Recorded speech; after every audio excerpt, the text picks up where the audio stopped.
The more I give, the more I receive. Ding, ding. Life is arranged in a perfect relationship of giving and receiving. I breathe in oxygen that the plants exhale, and they breathe in the carbon dioxide that I exhale. It is a perfect symbiotic relationship. I breathe in the life force. I breathe out the life force. I give love. I receive love. Giving and receiving love has the greatest reward.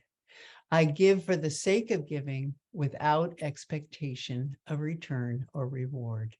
The more I give, the more I receive of life's abundant blessings.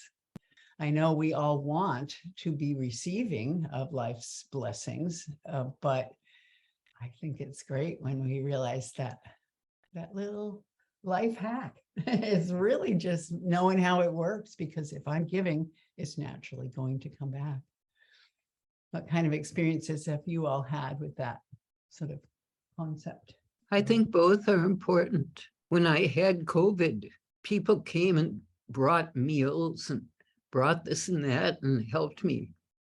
And I was so weak and tired that all I could do is receive. And in the receiving, I realized they were receiving. They were so happy to do something. You know, and in friendship, that's often the case, where when you can give to your friend and they receive it, instead of going, oh no, I don't, it's, when they receive it, the gift is completed. So receiving is very important too. It's a giving. And in the South American shamanic principle, they have something called Aini. And Aini is giving and receiving in balance, that you should give in balance with what you receive. And if someone's giving you something, you give something in return to keep the balance between you. And I have found that really quite beautiful and useful. There's truth to it. And I think the other thing to be aware of is that just because somebody gives something to you, it doesn't mean that you have to give something back to them per se. It's like we're all this one kind of big body. And I think it's like the concept of giving and receiving is so universal. So it's not like just because somebody gives something to you, then you have to give back. I know, I remember my mom when in her older age, and they'd be, which was probably younger than me, but they would go out for dinner with each other, and they would always, you know, then one person pays for it and then the other person pays for it. And it just got a little confusing.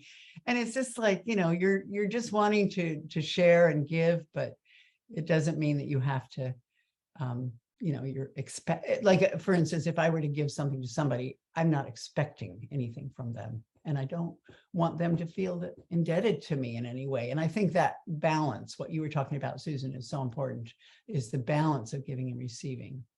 You breathe in love and you breathe out love. That's a Tibetan principle too, allowing the full force of nature to move through your body is exciting. And the potentials for great things to happen is always there. I'm sticking with this guy. I think that's a good idea. You always got expecting great things. I really agree with that.